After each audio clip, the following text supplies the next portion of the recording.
성도 여러분 다 평안하십니까? 이 어려운 시기에 여러분들의 신앙과 믿음이 일치월장하시고 앞을 향해서 전진해 나가시는 여러분들 되시기를 간절히 바랍니다.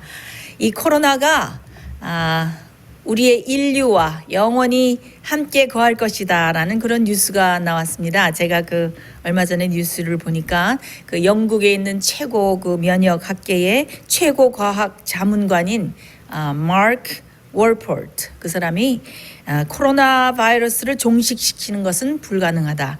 만약에 백신이 발견되더라도 그 백신은 한 번만 맞으면 되는 게 아니라 매번 계절마다 맞아야지 정기적으로 반복해서 맞아야 될 것이다라는 이런 전망을 내놓았습니다. 참 어떻게 이 코로나 전국이 해결돼가 나갈지 참 미주수인데 지금 미국에서는 대선 전에 백신이 개발될 것이다라는 이런 좋은 소식도 있고 또 영국이죠. 영국에서 어떤 제약회사에서 지금 발표 이제 실험에 들어갔던 이 백신이 실험하는 도중에 척수 염증을 일으키기 때문에 아주 이렇게 중단되는 그런 사태도 일어났습니다. 참 그래서 이 코로나가 어떻게 될지 우리가 잘 모르겠는데 하여튼 어려운 시기를 우리가 지나고 있는 것 같습니다. 워런 버핏 경제 주식 투자가 유명한 투자가가 2021년에는 굉장히 어려운 경제 공황이 올 것이다. 그리고 세계 무역 기구에서도 말하기를 내년에는 L자형인 경제 침체가 올 것이다. 이런 전망을 하는 그런 경제 전문가도 있고 또 모건 하우젤이라는 전 월스트리트 저널의 칼럼니스트는 내년에는 아주 미국의 경제 호황이 올 것이다. 그동안 위축됐던 소비 심리가 회복되면서 세계 제2차 대전 이후에 있었던 경기 호황이 오고 많은 사람들이 소비를 할 것이고 그래서 경제가 놀랍게 회복될 것이다. 이런 전망도 나옵니다. 앞으로 우리의 미래가 어떻게 될지는 모르지만은 제 생각으로는 참 이런 어려운 시기가 장기화되면서 예수님께서 말씀하셨던 재림의 징조와 세상 끝의 징조가 점점 더 깊어지면서 마지막 국면으로 접어들고 있지 않은가 하는 개인적인 생각이 듭니다. 우리가 참 준비해야 될 때인 것 같습니다. 오늘 이 시간에는 앞으로 임박해온 예수님의 재림과 또 우리 앞으로 다가올 환난에 우리가 어떻게 통과하고 어떻게 준비해야 될 것인가 마지막 예언을 통해서 우리가 함께 연구해 보면서 우리 자신을 돌아보는 그런 시간을 갖도록 하겠습니다. 우리 다 같이 요한계시록 8장 1절을 읽겠습니다. 요한계시록 8장 1절입니다. 일곱째 인을 떼실 때에 하늘이 반시 동안쯤 고요하더니 자, 여기는 아주 매우 짧은 귀절이 나오죠. 이 짧은 귀절 속에는 너무나 깊고 너무나 많은 영적인 의미가 압축되어서 포함되어 있습니다. 그리고 이 짧은 구절에는 마지막 최후에 일어날 아주 기묘한 아주 중요한 사건에 대해서 우리에게 힌트를 주고 알려주고 있습니다. 그래서 이 짧은 구절 속에 들어있는 놀라운 교훈을 우리가 나누면서 우리가 이 엄숙한 마지막 사건을 우리가 어떻게 통과하고 우리가 어떻게 준비해야 될 것인가 조명해 보는 그런 시간을 갖도록 하겠습니다.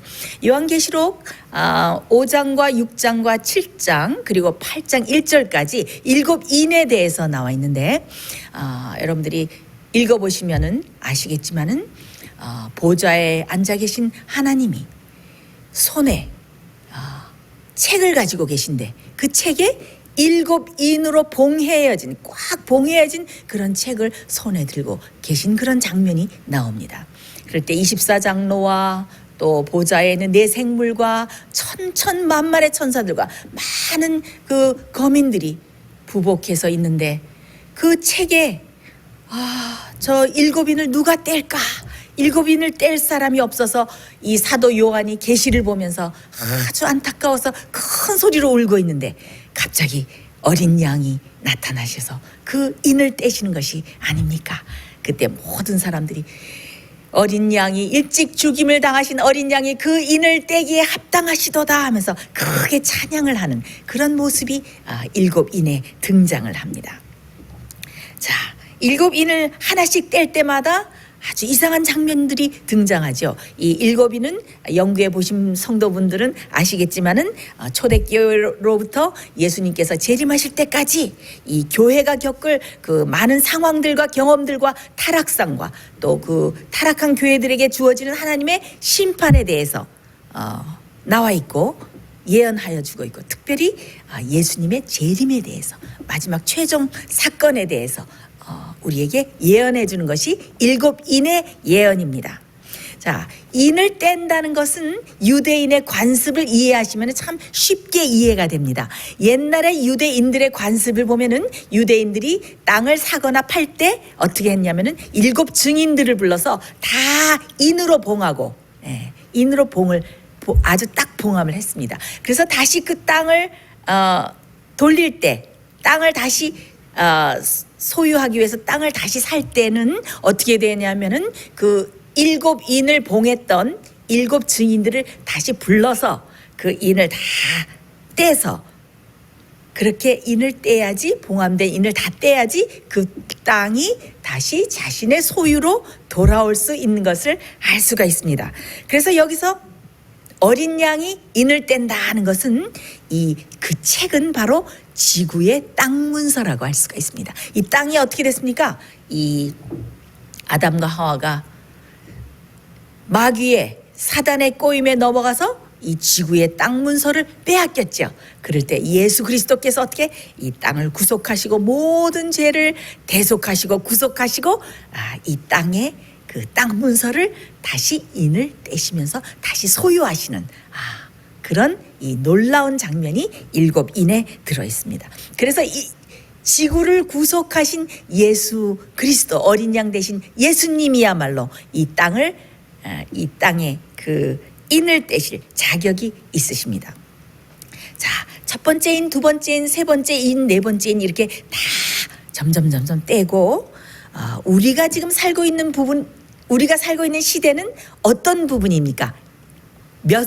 몇째 인 부분에 우리가 살고 있습니까? 여섯째 인의 가장 마지막 부분에 살고 있습니다.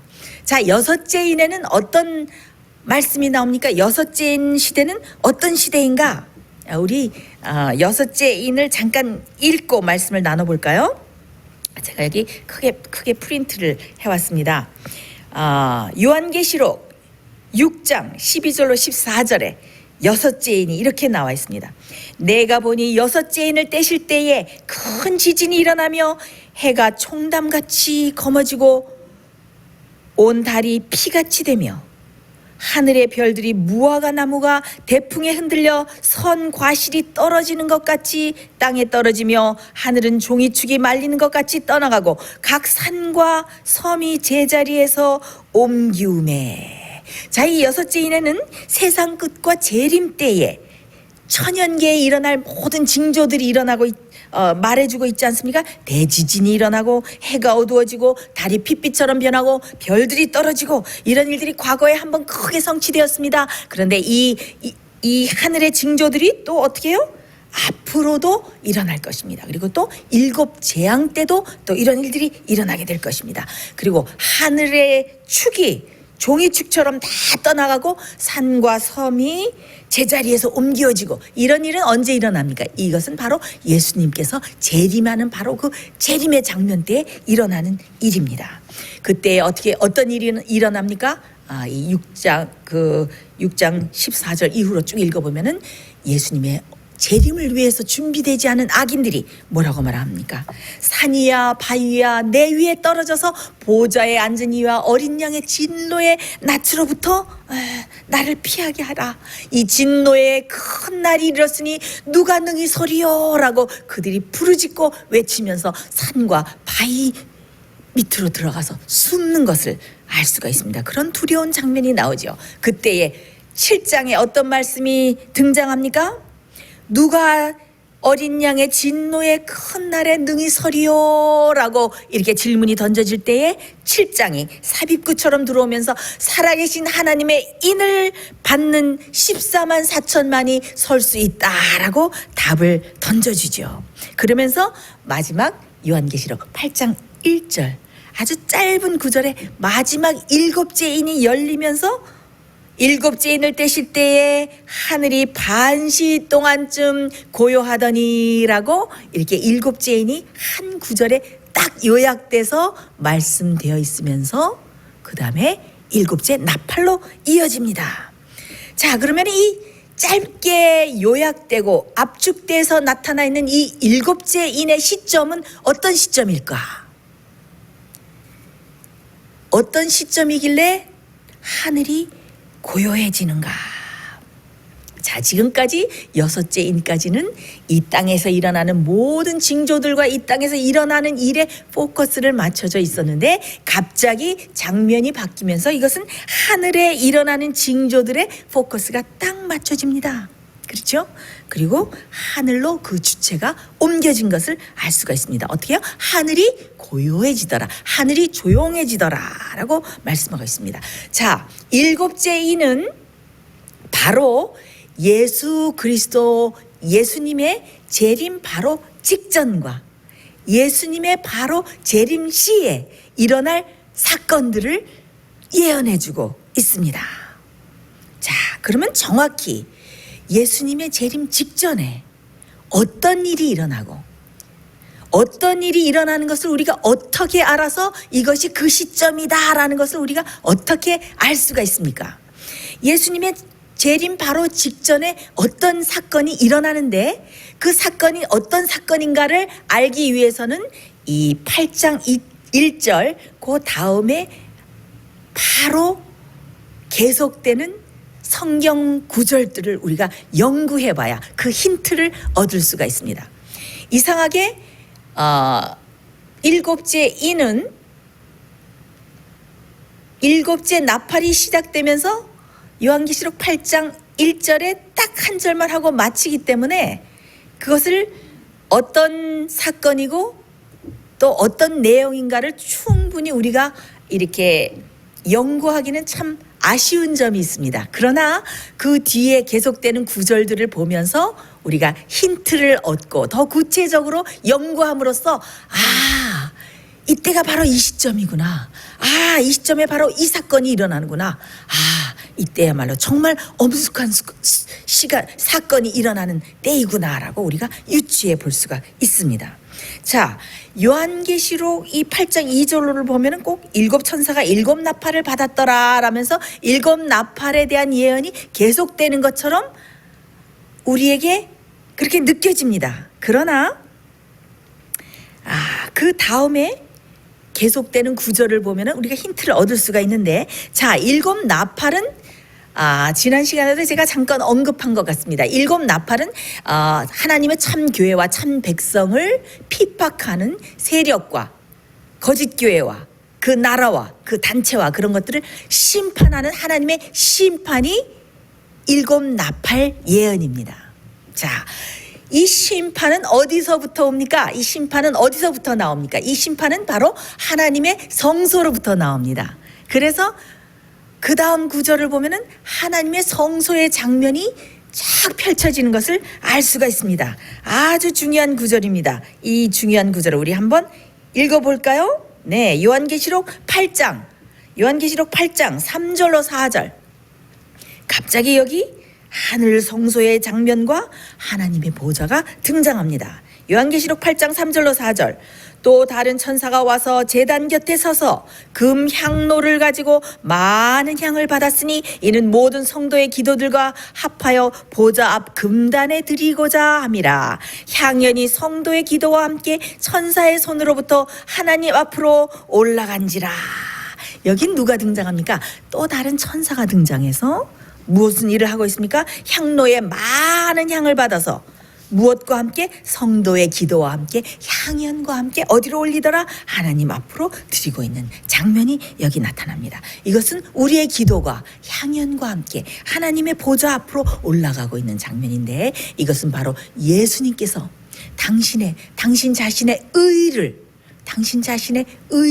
누구의 기도에 섞어서? 성도들의 기도에 향연처럼 함께 섞어서 하늘로 올리고 있는 장면. 곧 예수님께서 당신의 의를 우리 성도들의 기도에 섞어서 중보 기도를 하시고 우리의 죄를 대속하시기 위해서 하늘 지성소에서 중보 사업을 하시고 있는 그 장면을 가리키고 있는 것입니다. 정말 예수님의 피의 공로와 예수님의 의와, 그렇죠? 예수님의 중보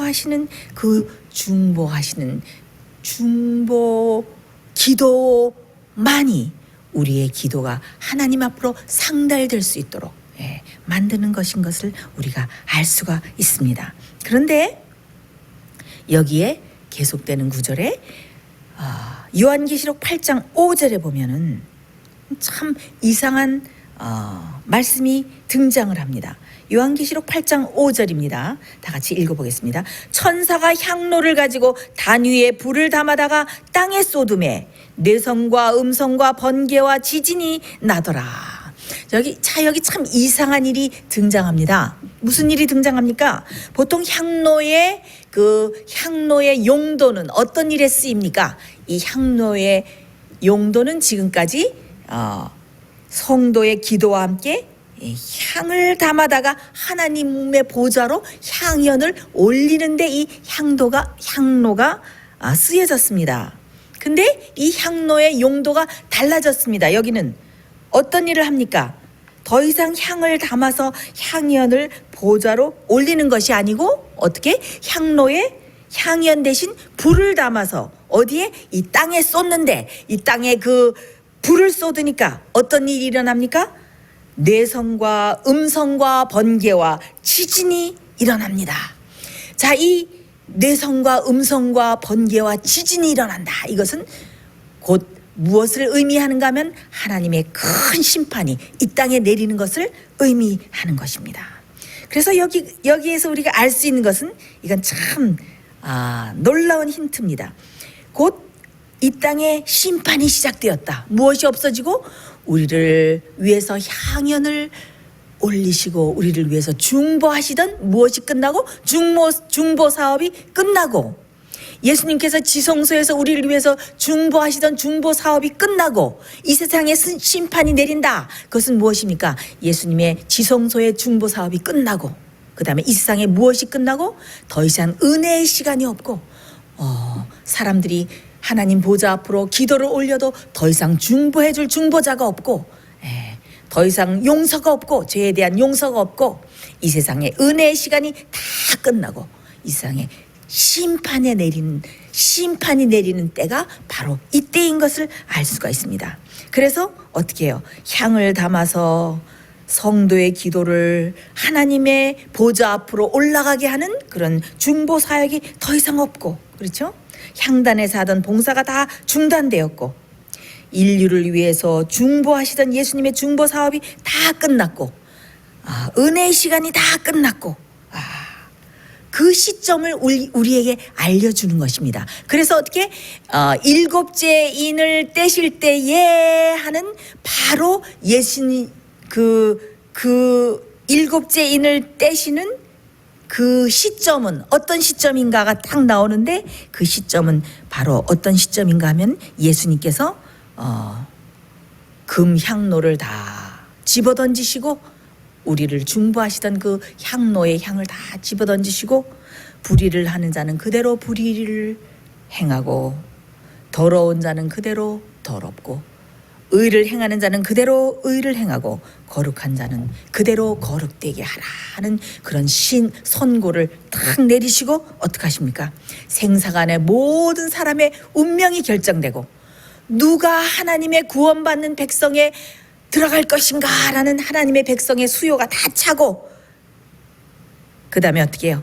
모든 사람의 운명이 다 결정되고 속죄 사업이 다 끝나고 우리의 모든 죄가 다 도말되고 하나님의 114만 4천의 그 입맞는 자의 수가 다 차고 예수님의 재림 직전에 심판이 오는 그 시점인 것을 알 수가 있습니다. 그래서 일곱째 인이 뗀다는 것은 바로 예수님의 재림 바로 직전에 일어날 사건과 예수님이 바로 재림 시에 일어날 그 사건, 그 두 사건이 여기 포함되어 있는 것을 알 수가 있습니다.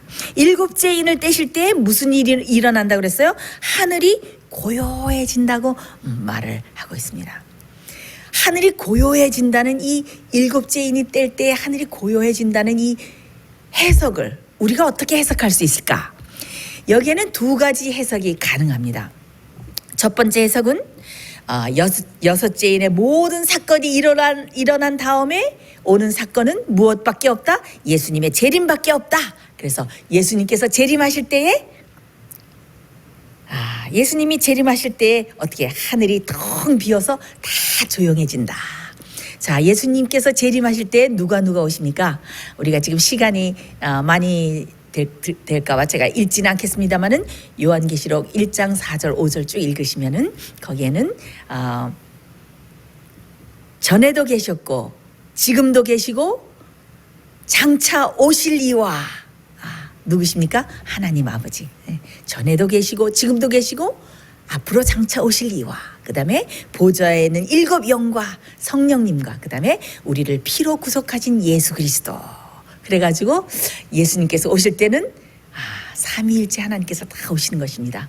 하나님 아버지가 오시고 예수 그리스도가 오시고 성령님도 오시고 그 다음에 천천만만의 천사들이 다 오시고 그래서 하늘에 있는 모든 하늘 보좌가 텅 비고 하늘에 있는 모든 존재들이 다 마지막 구원 얻을 성도들을 데리러 오기 때문에 어떻게 이 하늘의 보좌가 텅 비어서 조용하다라는 해석이 첫 번째 해석입니다.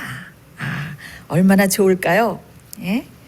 하늘이 텅 비고 우리 마지막 구원 얻을 성도들을 데리러 오는 그 놀라운 영광의 재림의 날이 얼마나 영광스럽고 또 얼마나 우리가 고대하고 있는 재림의 장면입니까?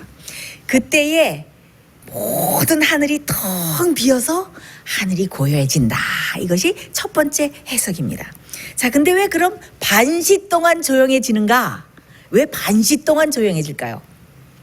자, 우리가 예언에서 1년은 1일은 무엇입니까? 1일은 1년이고 그것은 360일로 우리가 계산을 하죠. 에스겔 4장 6절에 의해서 1일은 1년이니라 해서 우리가 360일 이렇게 해서 계산을 하는데 우리가 그렇게 계산을 하다 보면 한 시는 15일이 됩니다. 한 시는 15일이 되고 그러면 반시는 무엇이 됩니까? 15일의 반은 뭡니까? 7일 조금 넘지요. 그래서 반시 동안 조용하더라. 이것은 뭔가 하면은 7일이 조금 넘습니다. 그래서 어떻게 우리가 유추를 할 수 있는가? 예수님께서 재림하셔서 성도들을 데리고 하늘 예루살렘을 향해서 그 여행하는 시간이 7일이 조금 넘게 7일이 걸린다. 그렇게 우리가 해석을 할 수가 있습니다.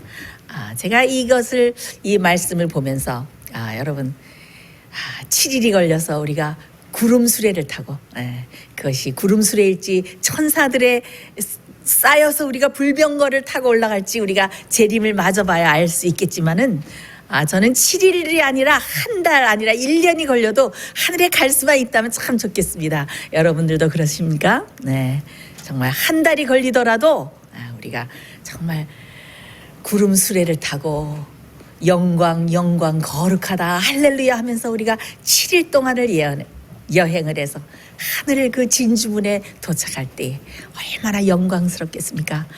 우리가 예수님께서 오실 때 그 영광스러운 재림의 장면에 다 참여하는 저와 성도 여러분이 되시기를 간절히 바랍니다.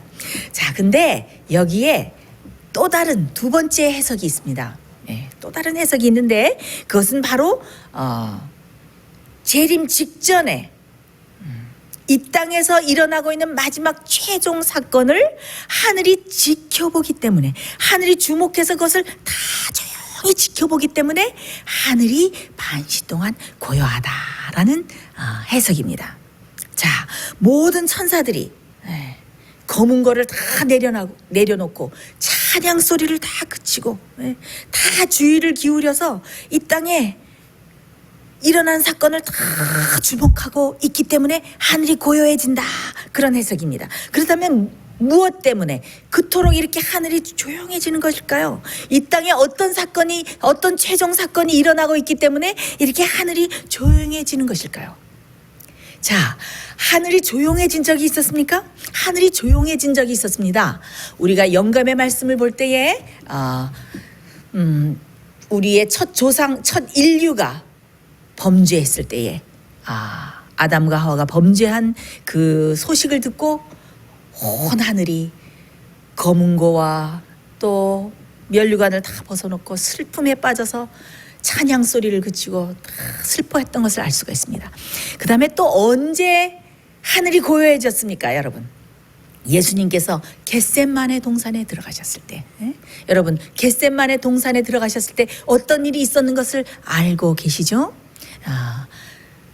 하나님과 일체가 되셨던 성자 하나님께서 이제 하나님과의 분리가 다 없어지고 어떻게 모든 죄짐을 지시고 죄 자체가 되셔서 어떻게 사단의 세력으로 점점 빠져들고 계셨습니다.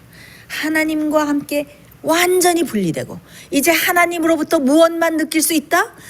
그 인간의 죄 자체가 되심으로써 우리 인간이 자비가 없이 두 번째 형벌의 사망으로 영영한 사망으로 들어가는 그 형벌, 그 멸망의 그 죄짐, 그 죄의 형벌을 다 예수님께서 피부로 몸소 모든 것을 다 느끼시면서 죄 자체가 되셔서 온 인류의 죄를 지시고 그 겟셋마네 동산에서 하나님과의 분리가 벌써 거기서부터 시작될 때에 예수님께서 그 온 심령과 온 영혼이 어떻게 됐습니까?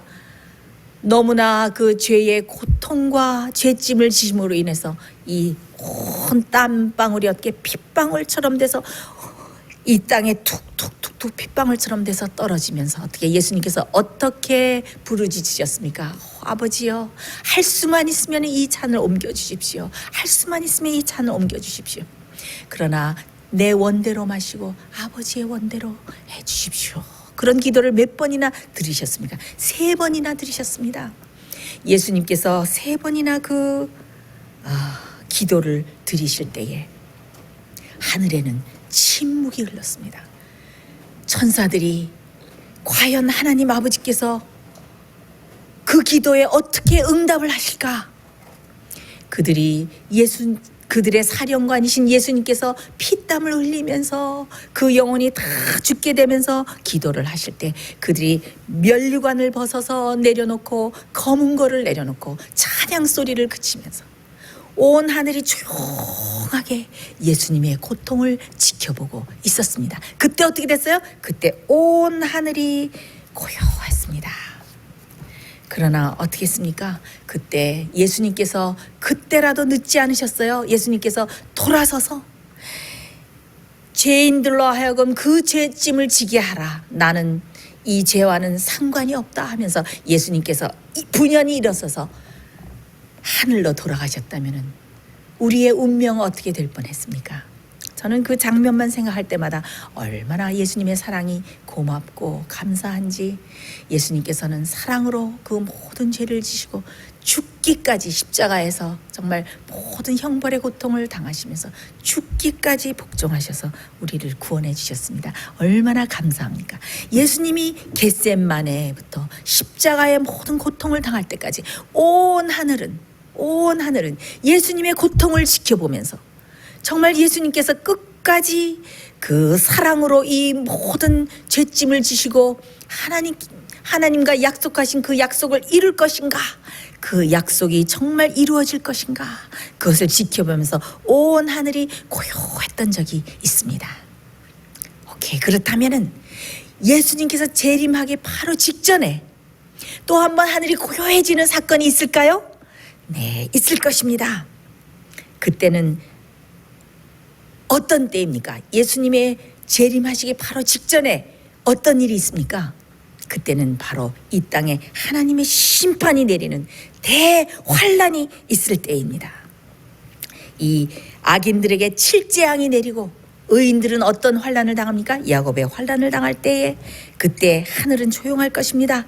자, 예수님이 겟셋마네에서 마지막 고통을 당할 때처럼 이 마지막 성도들이 정말 이 환란을 통과하면서 흔들림을 당하고 사단으로부터 온갖 모든 공격을 당할 때, 그런 고통을 당할 때에 그들이 과연 그런 시련과 핍박과 생명의 위협 속에서도 하나님과 그 계명과 그 진리에 충성할 것인가? 마귀의 마지막 모든 총공격을 당하면서도 담대히 서서 하나님의 계명을 지키는 마지막 증인의 모습을 보여줄 것인가? 온 하늘이 정말 숨죽여서 마지막 백성이 당하는 그 고통의 장면을 지켜볼 것입니다. 여러분, 우리가 대환란하면은 어떤 때를 우리가 말하고 있습니까? 그것은 소환란 말고 개국 이래로 없던 환란의 때, 대환란을 말하죠.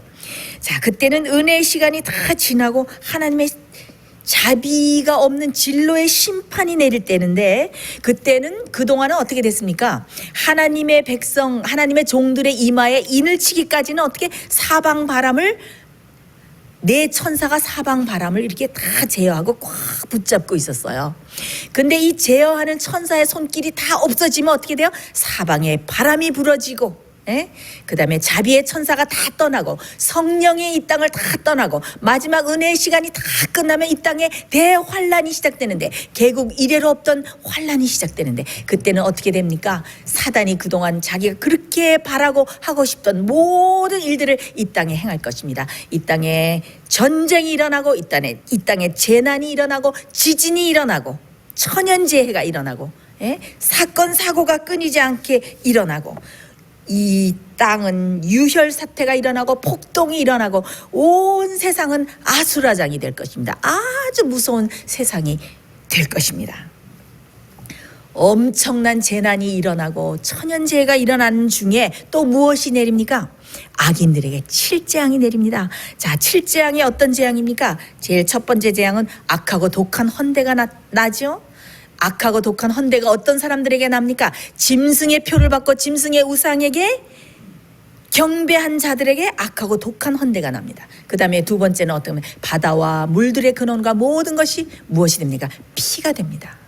그들이 성도들의 피를 흘렸기 때문에, 순교자들의 피를 흘렸기 때문에 하나님께서 그들에게 피재앙으로 보응하시는 때입니다. 그 다음에 또 어떤 재앙이 있습니까? 해가 불로 사람을 태운다. 저는 이 재앙을 보면서 해가 뜨거워져서 사람을 불러 태운다. 이것이 과연 어떤 재앙일까요? 해가 이 지구로 가까이 와져서 인간들을 막 뜨겁게 태우는 것일까? 그 오존층이 다 벗겨져서 인간의 살갗이 막 타는 것일까? 참 놀랍지 않습니까? 이 칠재앙 때는 정말 무서울 것 같습니다. 그렇죠? 그러나 하나님의 마지막 성도들은 어떻게 됩니까? 하나님의 보호의 손길 안에 그 칠재앙이 내릴 때 우리는 안전하게 거할 것입니다. 그 다음에 암흑재앙이 내리죠. 암흑재앙이 내리는데 그 암흑재앙은 어떻게 됩니까? 짐승의 보좌에 내리고 짐승의 보좌가 있는 나라에 내리게 될 것입니다. 그때가 되면 우리는 짐승의 정체가 무엇인지 우리는 알게 되겠죠. 왜? 짐승의 보좌가 있는 그 나라에 내리니까. 그래서 깜깜해지는데 그때 종기가 나고 사람들이 그 종기가 너무 아파서 혀를 깨밀고 하나님을 저주하면서 막 그들이 부르짖는데 그들이 끝까지 회개하지는 않는다 그랬어요. 자, 이렇게 칠재앙이 내리고, 근데 이 칠재앙은 한 군데 내리지 않습니다, 여러분. 이 세계에 산발적으로 내려요. 한 군데 이 칠재앙이 이게 계속적으로 이 한 군데에 이것이 내리면은 살아남을 사람이 없기 때문에 각 세계적으로 산발적으로 이곳저곳에 내리는 것을 알 수가 있습니다. 여러분들이 그것을 참고로 아시면은 참 좋겠습니다. 그래서 이 땅에 모든 천연재해와 전쟁이 일어나고 폭동이 일어나고 이 세상의 황폐와 파멸과 재난이 아주 크게 달하는 이 대환란의 때, 이런 상태가 대환란이죠. 근데 참 한 가지 질문이 들지 않습니까? 이때는 어떤 때입니까? 하늘에서 중보 사업이 다 끝났습니다. 구원받을 자가 다 결정됐습니다. 그렇죠? 또 하나님의 인을 다 받았습니다. 그때는 하늘에 그 바벨론에 나가서 최후의 경고를 외치는 셋째 천사의 기별도 다 외쳤고, 그 다음에 늦음이 성령도 다 받았고, 하나님의 인을 다 받았고, 그 다음에 그때 소환란 때 일요일을 강제로 지키고 예배하고 지키라는 일요일 강제령이 내릴 때에 끝까지 하나님의 계명에 충성하기로 그들이 하나님의 남은 백성이 그렇게 했기 때문에 그들이 하나님께 계명에 충성한 것이 입증된 때예요. 벌써 소환란 때가 지났기 때문에. 그러면은 모든 것이 다 입증됐죠.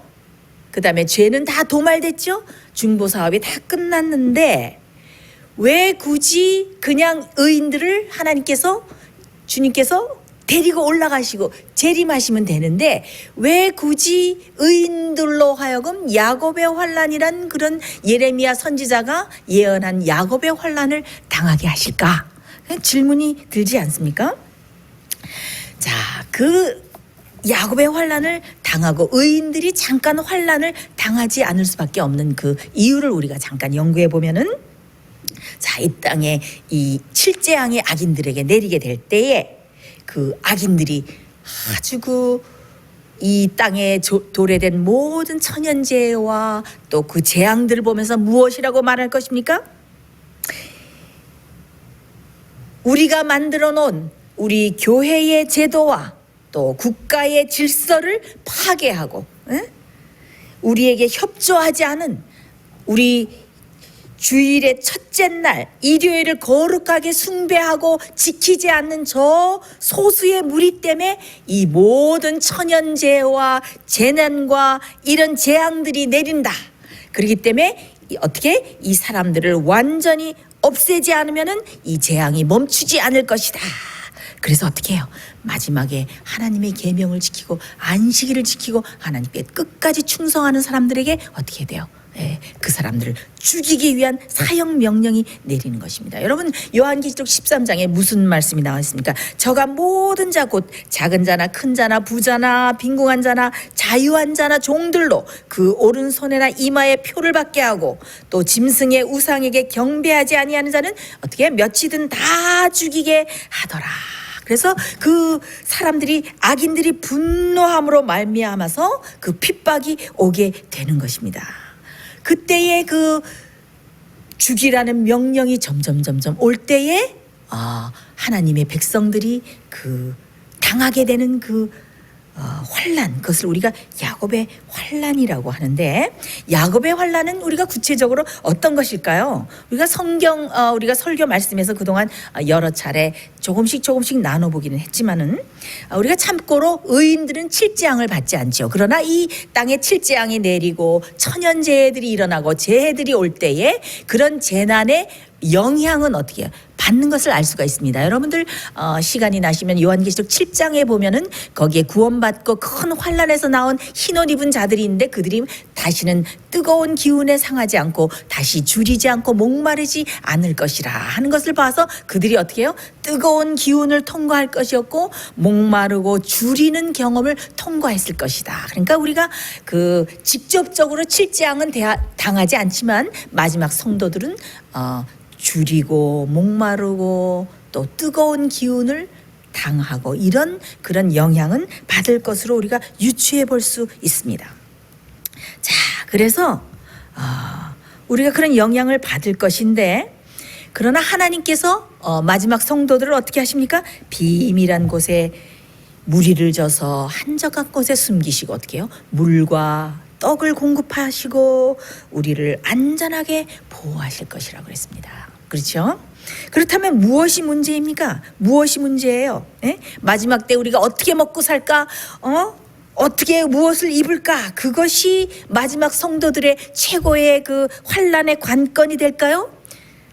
그렇지 않습니다. 물론 우리가 마지막 소환난의 때에 대도시에 재난이 내리고 또 재앙이 오는 이런 것들을 피하기 위해서 우리가 한적한 시골에 이사가서 사는 것은 아주 중요합니다. 그리고 우리가 자급자족을 위해서 마지막 환란을 위해서 준비하는 것도 아주 중요합니다. 근데 이 마지막 우리가 야곱의 환란 때에 우리가 어떤 경험을 당하게 될 것인가? 우리가 영감의 말씀을 읽으면서 우리가 무엇을 준비하는 것이 가장 중요한가라는 것을 우리가 잠깐 연구해 보도록 하겠습니다. Great Controversy, 대쟁투 마지막 사건에 대해서 가장 잘 주석해 놓은 영감의 글 대쟁투 621페이지와 622페이지에 이런 말씀이 나옵니다. 우리 앞에 있는 우리가 누굽니까? 마지막 성도들 앞에 있는 고난과 고통의 시기는 우리에게 피로와 지연과 주림에 견딜 수 있는 믿음, 곧 격렬하게 시험을 받을지라도 쇠약해지지 아니할 믿음이 필요하다. 예, 무엇이 필요하다 그랬습니까? 네? 음식이 필요하다고요? 물이 필요하다고요? 믿음이 필요하다. 오늘날 믿음을 조금밖에 활용하지 않은 자들은 사단의 기만적인 권세와 양심을 억압하는 법령에 굴복될 위험이 가장 크다. 비록 그들이 그 시련을 견디어낼지라도 그들은 환난의 때에 더욱 심한 난간과 고통 속에 빠지게 될 것이다. 왜냐하면 그들은 평소에 하나님을 신뢰하는 습관을 기르지 아니하였기 때문이다. 그들이 등한히 한 믿음의 교훈을 무서운 절망 가운데서 배우지 않으면 안 될 것이다. 여러분 여기에 무엇을 준비해야 된다고 말했습니까? 네? 믿음. 무슨 믿음? 피곤해 지쳐도 짜증내지 않는 믿음, 또 어떤 것이 지연되고 오래 지연돼도 인내할 수 있는 믿음, 또 어떻게 해요? 배고픔과 주림과 불편함에 잘 견딜 수 있는 믿음, 또 격렬한 시험을 받을지라도 쇠약해지지 아니할 믿음이 필요하다. 그런데 평소에 하나님을 신뢰하고 이 편안한 때에 정말 굳건한 신앙, 이런 믿음을 연습하지 못한 사람은 그때 어떻게 심한 난관과 고통과 절망 속에서 그것을 통과하면서 무섭게 그 신앙과 믿음을 배우지 않으면 안 된다 그랬어요. 무엇을 가장 준비해야 됩니까? 이 환난을 위해서 믿음을 준비해야 됩니다. 자, 우리가 영감의 말씀을 더 읽어보면은 하나님께서 마지막 백성들을 잘 보호하시고 산골짜 깊은 또 산속에 동굴 속에 잘 보호하시고 또 악한 자들이 손을 댈 때에 그 검과 칼이 지푸라기처럼 없어지고 이렇게 보호하심을 받는 무리도 있지만은 그러나 또 어떤 자들은 모든 계층의 사람들, 높은 자나 낮은 자나 부한 자나 가난한 자나 백색 인종이나 유색 인종을 막론하고 그 중에서 많은 사람들이 극히 부당하고 잔인한 속박을 받을 것인데, 하나님의 사랑을 많이 받은 그런 성도들은 괴로운 날을 보내고 쇠사슬에 매이고 감옥에도 갇히고 사형 선고를 받고 그 중에 더러는 어둡고 불결한 감옥에 갇혀서 굶어 죽도록 버려둠을 당할 것이다. 이런 말씀이 있습니다. 여러분,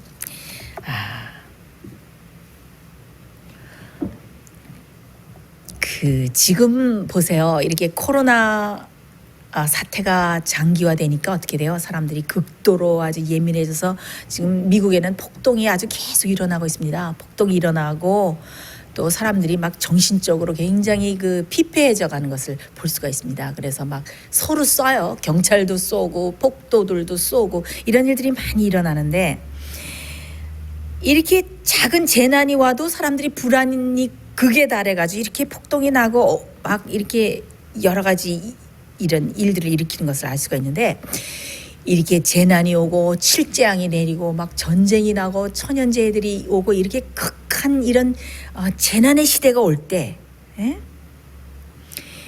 이제 일요일을 지키지 않고 하나님의 계명을 지키는 성도들을 죽이라는 사형 명령이 딱 이렇게 법령으로 발표가 되는데, 이 법령이 발표돼서 어떤 며칠 날 이 사람들을 사형해도 좋다, 이들을 죽일 권리를 모든 국민에게 준다라고 이렇게 발표하게 될 것인데, 이렇게 인내가 없는 폭도들이 이 법령의 날짜가 올 때까지 그들이 참을까요? 그들이 참지 못할 것입니다.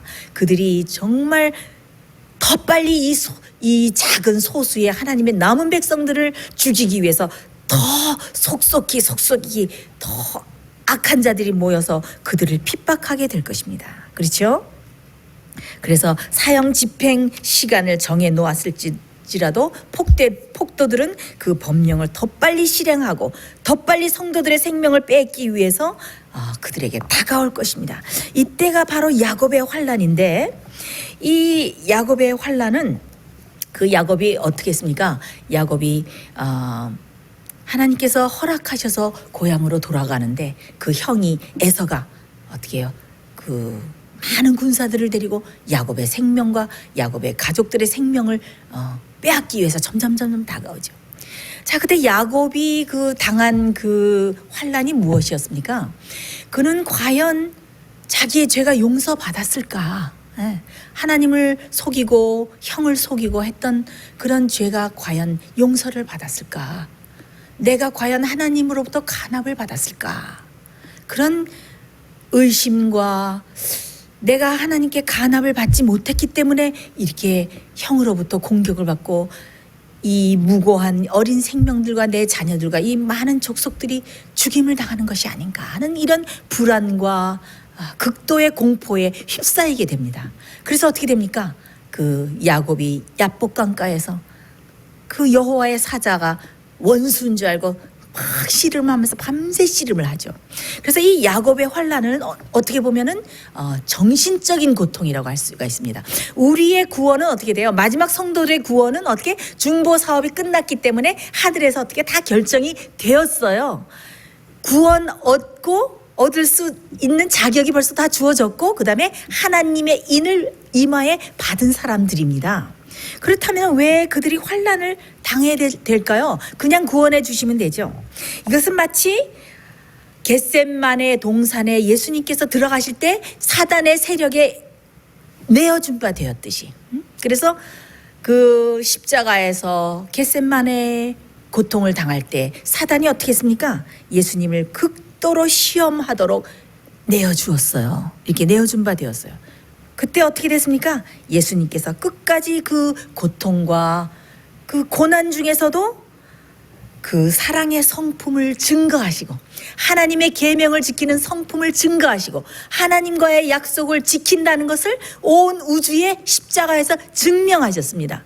그것과 똑같이 마지막 14만 4천이 어떻게 되는 겁니까? 사단의 권세에 내어준 바 되어서 그 시험 속에서도 마지막 하나님의 성품을 우주에 다 증거하고 하나님의 계명은 지킬 수 있는 것이다. 지금까지 어떤 고소를 받았습니까? 사단은 하나님의 계명은 지킬 수 없는 것이고 불공평한 것이고 지킬 수도 없는 법을 세워놓고 많은 사람들을 멸망시키시는 아주 나쁜 하나님이시다라고, 그런 가혹한 재판장과 같은 분이시다라고 하나님을 고소했는데, 과연 하나님의 남은 백성은 정말 이런 고통과 고난과 극도의 공포 가운데서도 자기 생명을 돌보지 아니하고 하나님께 끝까지 충성할 것인가 라면서 그들을 하나님께서 사단의 손에, 사단의 세력에 넘겨주시는 것입니다. 그래서 사단으로부터 어떻게 해요? 대단한 고소와 그런 그 고통을 받는 것이죠. 이 세상 사람들은 한 군데, 마지막 성도들은 다 모여 있지 않아요. 무리를 져서 모여 있지만은 그 마지막 성도들은 이 세상에 단 한 사람만 있는 것 같이, 단 한 사람에게 시련이 주어지는 것 같이 각 개인이 시험을 받게 될 것입니다. 각 개인 홀로만이 그 흔들림을 당할 것이고 그 흔들림과 그 극도의 고난의 순간을 단 혼자만이, 각 개인이 그것을 통과해야만 할 것입니다. 자, 예수님이 십자가에 달리실 때 사단이 무엇이라고 공격을 했습니까? 너는 하나님의 은총에서 제거됐어. 내가 그렇게 온 인류의 죄짐을 지고 죄인으로서 죽는 순간 너는 그 무덤을 다시는 뚫고 나오지 못할 거야. 네가 그 죄짐을 짓는 순간 너는 똑같이 죄인과 같이 취급을 받고 너는 영영한 불에 들어가게 될 거야. 그러니까 포기하고 십자가에서 돌아서서 하늘로 올라가라. 그것이 사단이 예수님의 그 마음을 쥐어짜듯이 유혹한 것 아닙니까? 그리고 너는 다시는 그 무덤에서 나올 수가 없어. 그러면서 예수님을 끝까지 유혹하고 낭망시키고 예수님으로 하여금 그 구세주의 자리에서 돌아서도록 예수님을 그렇게 시련을 주지 않았습니까? 그것처럼 사단이 어떻게 합니까? 마지막 14만 4천을 이들은 나의 것입니다. 내가 사로잡은 자들이니까 이들을 내 손에 넘겨주십시오. 여러분 스가랴 3장에 보면은 무엇이 나옵니까? 여호수아 대제사장 여호수아가 섰고 그다음에 어떻게 사단이 여호수아를 대적하기 위해서 옆에 서서 계속 참소하죠. 자, 사단은 우리를 유혹해서 어떤 죄를 지게 했는가를 낱낱이 기억하고 있어요. 사단은 아주 영리하죠. 그렇기 때문에 그 모든 죄를 지었던 기억들을 우리로 하여금 어떻게 다 기억나게 하면서 그것 봐, 너는 이때 이 죄를 지었잖아. 너는 이때 이렇게 범죄한 사람이야. 너는 성품에 이런 약한 점을 가지고 있어. 너는 가망이 없어. 그러니 하나님의 계명을 지킨다고 이렇게 애쓰지 말고 네 생명을 포기해라. 어차피 너는 구원 얻지 못하고 죽을 목숨 아니냐 하면서 극도로 이 백성들을 괴롭히게 됩니다. 근데 이 하나님의 남은 백성들은 자기가 너무나 부족하고 죄인이고 무가치하고 연약한 것은 느끼지만은 자기의 죄를 기억할 수가 없어요. 왜? 하늘에서 하늘 죄의 책에서 예수 그리스도의 피로 모든 것이 다 죄가 도말됐기 때문에 기억은 할 수가 없어요. 그러나 자기 자신이 너무나 연약하고 정말 무가치하고 그렇다는 것을 느끼는 것입니다. 그래서 야곱이 그렇게 자기가 정말 자기 죄가 용서받았을까 두려워했던 것처럼 이 마지막 14만 4천이 우리가 정말 예수님께 모든 죄가 다 용서받았을까? 우리가 간압을 받았을까? 하면서 이런 정신적인 고통을 당하는 것입니다. 자, 여러분들은 평소에 사단으로부터 시험을 당할 때 여러분의 반응은 어떻습니까? 네? 잠잠히 하나님께 기도하고 이 시련과 고통과 이 시험의 유혹이 다 지나가도록 잠잠히 기다리는 욥의 인내를 가지고 있습니까? 네? 아니면은 낙심하고 좌절하고 하나님을 원망하고 그다음에 방방 뛰든지 또 시험에 빠져서 또 범죄하고 좋지 않은 성품을 드러내고 그렇습니까? 네? 여러분 평소에 시험과 유혹을 받을 때 그리고 또 죄의 유혹이 올 때 여러분들 어떻게 합니까? 여러분들의 반응은 어떠십니까? 평소에 주님을 신뢰하고 사단이 낙심하는 또 절망하는 감정을 주고 우리를 쓰러지게 할 때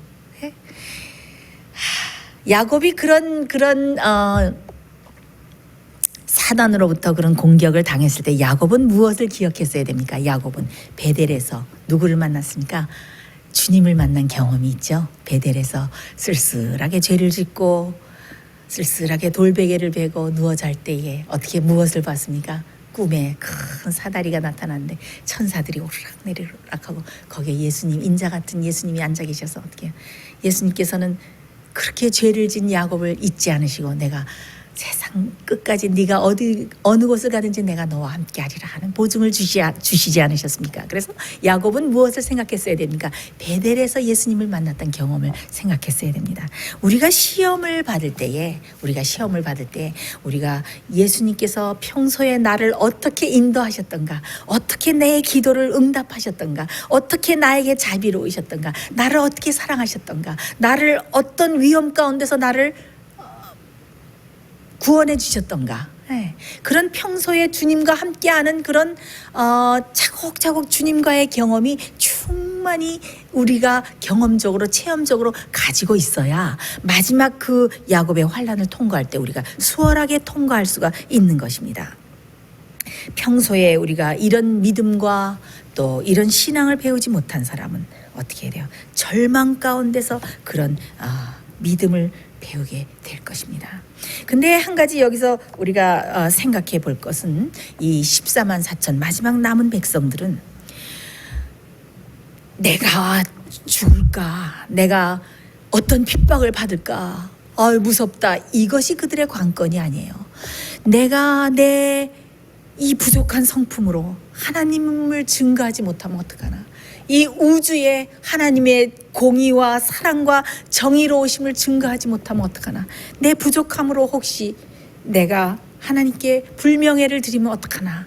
그런 것 때문에 마음에 심히 가책을 받고 아파하고 정신적인 고통을 당한다고 그랬습니다. 그래서 이때 하나님의 백성이 밤낮으로 부르짖죠. 오 하나님, 당신의 뜻이 이루어지기를 원합니다. 하나님, 만일 당신의 이름을 영화롭게 할 수 있을진데 우리들에게 피할 길을 열어주시옵소서 하면서 간절히 그들이 하나님께 부르짖게 되죠. 하늘에서는 그때 어떤 일이 있을까요? 하늘에서는 그 야곱의 환난과 고통을 당하는 그 감옥에서 혹은 깊은 동굴에서 개인적으로 사단의 공격을 당하고 창백하고 땀을 흘리면서 십자가의 고통을 당하고 있는 그 마지막 백성들을 빨리 구하러 가고 싶어서 천사들이 대기하면서 기다릴 때에 그 천사들 지휘하는 키 큰 천사가 어떻게 할 것입니까? 잠깐만 그들은 연단을 더 받아야 된다. 그들은 조금 더 인내를 배워야 된다. 그들은 조금 더 고난의 잔을 마셔야 된다. 잠깐 그들을 두라. 그들이 과연 사단이 공격하는 그 무서운 정신적인 고통, 십자가의 그 겟셋마네의 고통과 같은 그 시련을 통과하면서 그들이 끝까지 하나님을 원망하지 않고 생명의 위협과 생명을 불사하면서라도 하나님께 끝까지 충성할 수 있을까? 모두 다 숨을 죽이고 찬양을 그치고 하늘에서 고요하게 그 마지막 최종 의인들의 환난의 그 고통을 지켜볼 때에 그것이 일곱째 인을 떼실 때에 하늘이 고요하더라 하는 그 두 번째의 해석이 되는 것 같습니다. 여러분의 생애에서 때때로 하나님의 침묵을 경험할 때가 있습니까? 여러분이 너무나 감당하기에 너무나 크고 너무나 낙심되고 너무나 절망적인 그런 사건과 어떤 일들이 일어날 때가 있습니까? 아무리 하나님을 찾아도 하나님의 음성이 들리지 않고 하나님의 존재가 감정으로 느껴지지 않고 하늘이 조용히 침묵하고 하나님이 조용히 침묵하실 때를 때때로 느낄 때가 있으십니까? 여러분들이 어둠의 절망의 낙심의 터널을 통과할 때를 여러분 경험하실 때가 있으십니까? 여러분이 너무나 무가치함을 느끼고 내가 너무 잿되고 너무나 허물이 많고 내가 이대로 정말 구원을 얻을 수 있을까? 이 마지막 때에 하나님의 인을 치는 천사가 곧 인을 치고 다 날아가려고 하는데 내가 정말 구원을 얻을 수 있을까 하는 영적인 부족함을 느끼면서 내가 이대로는 정말 구원을 받을 수 없겠다 하는 이런 영적인 낙심, 절망의 경험이 여러분들을 엄습하고 절망의 물결이 여러분을 엄습하는 그런 때가 종종 있습니까? 여러분들, 이런 조용한 하나님이 침묵하시는 이런 순간이 여러분에게 왜 일어날까요? 하나님께서 왜 이런 순간을 여러분들께 허용하시는 것일까요? 그것은 바로 여러분들이 하나님의 얼굴이 보이지 않고 중보자가 없고 아무도 도와줄 리가 없고 악한 사람들이 여러분의 생명을 점점 빼앗기 위해서 온갖 무기와 모든 것을 총동원해서 점점 생명을 뺏으러 올 때 사단이 여러분의 모든 죄의 기록들을 가지고 여러분의 정신적으로 여러분들의 영혼을 괴롭게 할 때에 그런 모든 환난과 고통을 당할 때에 그때도 어떻게 하나님을 의지하고 하나님을 신뢰하고 하나님을 믿는 경험을 미리미리 준비해서 그 앞으로 오는 환난을 넉넉히 통과하라고 지금의 그런 하나님의 침묵하시는 그런 순간을 허용하시는 것입니다. 여러분, 때때로 하나님께서 조용히 침묵하시고 이런 어려운 순간들을 내가 어떻게 견딜까 하는 이런 슬픔과 절망의 순간들을 여러분이 통과하고 계시다면 여러분들 감사하십시오. 그것은 바로 하나님께서 여러분 앞에 있을 그런 환난들을 잘 통과하기 위해서 잘 잘 연습시키시고 연단시키신 것이라는 사실을 기억하고 여러분 감사하시기를 간절히 바랍니다. 하나님의 침묵을, 하늘의 침묵을 경험한 사람들이 많이 있습니다. 누가 하늘의 침묵을 경험했습니까? 침례 요한이 경험했습니다. 침례 요한은 아무 잘못이 없었습니다. 예수님의 선구자로 보내심을 받아서 6개월 동안 30년이 넘도록 광야에서 시골에서 열심히 지내고 신앙생활을 하고 준비하다가 6개월 동안 열심히 앞으로 오실 일을 위해서 메시아를 위해서 외치다가 아무 죄가 없이 그냥 감옥에 갇혔어요. 컴컴한 감옥에 갇힌 침례 요한은 어느 때 메시아 되신 예수님께서 나를 구원해 주실까? 언제 나를 이 컴컴하고 습기 차고 어두운 감옥으로부터 나를 구원해 주실까? 매일매일 기다렸어요. 그러나 어떻게 해요? 잠잠했어요. 예수님께서는 세리들과 창기들과 어울려 다니면서 식탁에서 맛있는 음식을 차려서 먹고 병자들을 고치시고 이 지방 저 지방을 여행하시지만은 정작 누구를 구원해 주시지 않았습니까? 침례 요한을 구원해 주시지 않았습니다. 침례 요한은 점점 사단의 시험을 받았어요. 사단이 어느 때때로 여러 시간 동안 캄캄한 감옥에 있는 침례 요한을 유혹했습니다. 하나님이 너를 버리셨어. 그러면 내가 지금까지 외치던 그 사업은 무엇이었나? 침례 요한은 캄캄한 절망 속에서 그 감옥 속에서 하늘의 침묵과 예수 그리스도의 침묵을 경험했어야 됐습니다. 마지막에 그 제자들을 보내서 당신이 오실 리가 오실 리가 당신이 오니까 하는 전가를 보냈죠.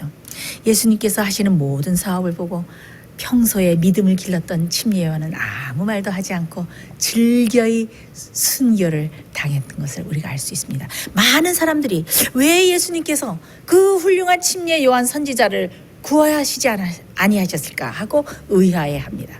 그러나 우리는 기억해야 됩니다. 많은 사람들이 화영대에서 참수대에서 또는 짐승에게 찢기는 그런 많은 순교의 순간을 당하면서 침례 요한 그 놀라운 선지자도 하나님께서 구해주시지 않았지만은 그 묵묵히 순교의 순간을 잘 견뎠다는 것을 그들이 기억하면서 너무나 기쁨으로 그들이 순교의 시간을 맞이할 수가 있었습니다. 많은 사람들이 하늘의 침묵을 견뎠습니다. 하늘의 예수님께서 하나님께서 침묵하시는 시간들을 견디면서 승리한 사람들이 우리 앞에 많은 선구자들이 있습니다. 자, 결론으로 들어가서 어떻게 7째 인을 떼실 때 하늘이 반시 동안 고요하더니 의인들이 정말 야곱의 환난을 잘 견디는가? 이렇게 핍박과 생명의 위협과 정신적인 두려움과 이런 고난과 고통이 올 때에 그들이 과연 이 고통을 잘 견디는가 지켜보기 위해서 어떻게 하늘이 반시 동안 조용해질 것입니다. 우리는 지금 무엇을 준비해야 됩니까? 어떤 어려움 속에서도 하나님을 붙잡는 손을 끈질기게 놓지 않고 주님과 씨름하면서 승리하는 그런 기도의 경험, 믿음의 승리를 하는 그런 체험을 하면서 우리의 믿음을 길러야 하고 그런 믿음을 연습해야 될 때입니다. 그래서 어떤 시련과 이 마지막 14만 4천이 어떤 시련과 핍박이나 고통이나 정신적인 그런 압력에도 그들이 굴하지 않고 그들이 끝까지 하나님의 증인으로 서는 것이 증명될 때에 그때에 하나님께서 어떻게 하실까요? 그 장성한 성품을 이룬 사람들을 온 우주에 높이 드시고 보라 다 되었다라고 크게 외치시는 것입니다. 그때 어떻게 됩니까? 악인들이 마지막 승리의 함성을 올리면서 저주와 또 조소의 그런 말을 던지면서 그 마지막 남은 백성들의 생명을 죽이려고 달려들 때에 어떻게 됩니까? 갑자기 캄캄한 흑암이 주위를 덮게 되고 악인들이 어리둥절할 때 갑자기 하늘에 무지개가 나타내고 환한 빛이 비치면서 예수 그리스도께서 재림하실 시간이 발표되고 드디어 어떻게 돼요? 예수님께서 재림하게 되시는 것입니다. 그때야말로 어떻게 돼요? 하늘이 진짜로 고요해지는 때입니다. 온 하늘이 총동원이 돼서 마지막 그 모든 고통을 통과하고 야곱의 환난을 통과한 의인들을 드디어 구원하러 오시는 때이기 때문입니다. 여러분, 그때는 우리가 중보자 없이 서야 될 때이지만 우리가 평소에 예수 그리스도와 깊이 예수 그리스도의 임재를 경험하고 예수님과 깊이 동행하는 체험을 한 사람들은 그때에도 중보자가 지성소에 없을 때라도 마음속에 누가 계신다? 예수 그리스도께서 우리와 함께 임재하심으로써 모든 환난을 잘 통과할 수 있도록 우리를 도우실 것이다 라는 그런 말씀과 약속의 말씀들이 곳곳에 숨어 있는 것을 우리가 알 수 있습니다. 여러분, 앞으로 어떤 환난이 온다, 어떤 대환난이 온다, 어떻게 할까, 무엇을 먹을까, 어디 피할까, 이런 것은 염려하지 마십시오. 아무것도 두려워하지 마십시오. 지금 무엇을 여러분들은 준비해야 됩니까? 어떤 환난과 어떤 시련과 어떤 핍박이 오더라도 어떤 사단의 정신적인 압력과 압박이 오더라도 하나님을 붙잡은 손을 놓지 않고 끝까지 믿음으로써 승리할 수 있는 그 끈질긴 믿음을 바로 이 시간에 준비해야 될 때입니다. 그것만이 우리가 지금 바로 할 의무입니다. 여러분, 어떤 환경에 처할지라도 어떤 앞으로 우리에게 고통이 닥쳐올지라도 어떤 환난이 닥쳐올지라도 우리가 끝까지 주님을 부인하지 않고 하나님의 계명을 지키고 충성할 수 있는 그런 믿음을 우리가 이때에 준비하여서 마지막 7째 인을 떼시고 하늘이 반시 동안 조용할 때 온 하늘이 총동원이 돼서 하나님의 마지막 성도들을 데리러 오실 때에 그 구원받는 의인의 무리에 다 참여하는 우리 모두가 되시기를 제가 간절히 바랍니다. 우리 다 같이 기도하시겠습니다. 하늘에 계신 하나님 아버지, 마지막 예언을 통해서 우리 앞에 어떤 사건이 있을 것에 대해서 그리고 우리가 어떻게 준비할 것에 대해서 소상히 알려주시고 우리에게 진리의 빛을 주시니 진심으로 감사드리옵나이다. 주여, 우리가 믿음이 너무나 부족합니다. 우리 앞에 있는 시련의 때와 우리 앞에 있는 야곱의 환난과 대환난을 통과하기 위해서 주여 우리에게 굳센 믿음이 필요합니다. 우리에게 믿음을 주시옵소서. 그리고 이 평안한 때에 주님을 의지하고 주님을 신뢰하고 주님과 깊이 동행하고 주님으로부터 나누어 받는 그 굳센 믿음을 이때에 준비하는 귀한 성도들 될 수 있도록 우리를 축복하여 주시옵소서.